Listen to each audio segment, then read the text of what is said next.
Lorsqu'on a décidé d'organiser une rencontre entre Frédéric Hollen, l'un des grands anciens du silo, et Sylvain Dern, une jeune pousse de la littérature calédonienne et lauréat du prix Michel Lagneau, le château Hagen s'est imposé d'emblée comme le lieu idoine.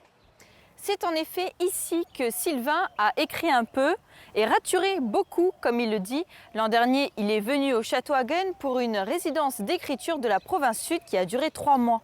Quant à Frédéric Hollen, calédonien depuis 6 générations, il fallait pour l'accueillir un lieu qui puisse faire écho d'une façon ou d'une autre à la saga de sa propre famille. Quand Frédéric rencontre Sylvain, ça se passe bien évidemment devant les caméras de Livre Ensemble. Bonjour. Bonjour Sylvain. Alors Sylvain, j'ai l'air comme ça de t'ouvrir les lieux, de te présenter, mais en réalité, tu les connais très bien, ces lieux, et pour cause. J'ai eu la chance, effectivement, d'avoir accès, on va dire, à la deuxième résidence d'écrivain qui a été proposée par la province sud ici, en fait, juste à côté à la maison Jean Tarania, ici au Château Hagen. Et ça m'a permis pendant 3 mois d'avoir une chance, évidemment, complètement nouvelle pour moi, de pouvoir me consacrer à temps plein à l'écriture. Et toi, du coup, tu as aussi un lien particulier, je pense, avec ce lieu. Ça remonte à 1999. J'avais fait une commande à un certain nombre de dramaturges, d'auteurs de théâtre, sur le passage du siècle.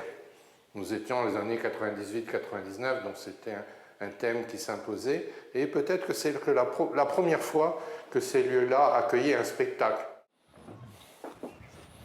Alors bien sûr, tu sais où tu es, mais est-ce que tu sais pourquoi tu y es? Qu'est-ce qui t'a...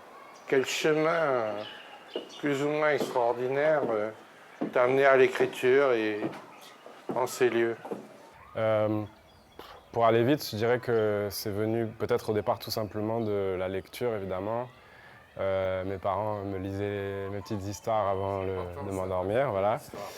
Et je dois avouer que très très tôt, c'était une continuité naturelle de pouvoir inventer mes propres univers en écrivant un peu. Donc je sais que dès l'âge de 7 ans, j'ai commencé à écrire mes petites histoires avec des personnages un peu bizarres. Et ensuite, ça m'a accompagné pendant longtemps. J'ai participé à des concours d'écriture ici à Nouméa quand j'étais en début d'adolescence, on va dire. Après toutes les années lycée, je ne sais pas pourquoi, j'ai complètement arrêté. Mais encore plus tard, quand j'ai fait les études en France, tout ça, j'ai repris. Et c'est quelque chose aussi qui tient, je pense, au besoin de se sentir appartenir à une communauté. Du coup, on écrit pour se sentir plus proche de gens qu'on ne fait que croiser au quotidien, avec qui on ne sait pas forcément bien s'exprimer. Puis c'est un peu mon chemin, quoi. Et c'est une question qu'on peut renvoyer à tous les écrivains, donc j'ai envie de vous la poser aussi. Ouais. Voilà. Ça, c'est une carrière entière d'écrivain que tu as accomplie. Je sais pas, parce que carrière, ça veut dire qu'on tourne en rond, la révolution, c'est la même chose, on revient au point de départ, donc j'espère pas. Ou alors on creuse, on creuse dans plein de thèmes. Creuse, c'est comme le crabe de la légende, à force de creuser, il est arrivé de l'autre côté de la Terre. Voilà. Non, moi je dirais que bêtement, c'est un peu comme un cheval, c'est un peu comme un véhicule, au sens philosophique ou bouddhique du terme, c'est-à-dire ça permet d'aller à un endroit où avec ses pieds seuls, avec son cerveau seul, son cœur, son esprit, on ne serait pas capable d'aller. On va à la rencontre de soi-même. Va vers la terre que tu deviendras.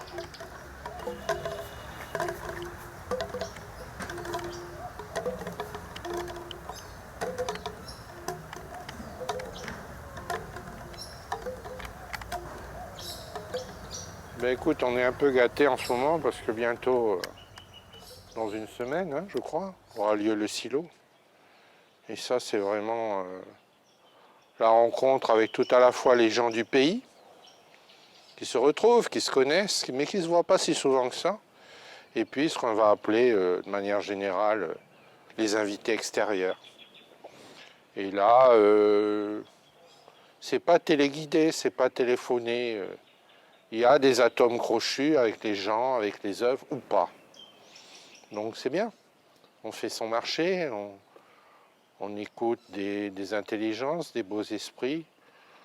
On intervient de temps en temps quand on peut, quand on a quelque chose à dire, quand on sent que c'est en connexion avec vous, ce qui est exprimé. Et toi alors, invité du prochain silo, bien sûr.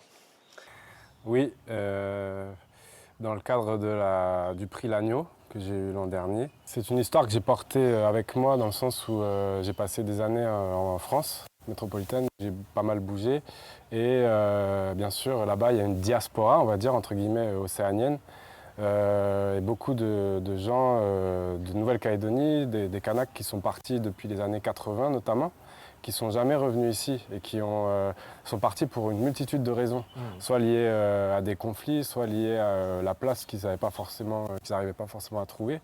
Et c'est des gens incroyables parce qu'ils sont à la fois un peu à part, puisque de fait ils ont créé une nouvelle vie, souvent dans des provinces en France, et en même temps c'est des ambassadeurs de la culture, du Pacifique, qui se retrouvent dès qu'il y a des événements, des occasions. Et l'histoire se passe autour de ces personnages, raconte une semaine de la vie d'un certain nombre de ces personnages. Et toi, cette année, tu vas présenter un texte j'ai juré sur mes grands dieux que je ne ferai pas la suite de mon roman Quintette, donc je vais tenir parole. Mais ayant parlé de l'avenir, je ne me suis pas engagé sur ce qu'on pourrait appeler les prolégomènes, c'est-à-dire ce qui se passe avant Quintette. Donc à l'occasion de la sortie de la nouvelle revue des écrivains, qui s'appelle Encre marine, nous avons mis en place une thématique qui est la thématique des autres. Donc je fais revivre un de mes personnages principaux, Fidélie, au temps d'avant le temps.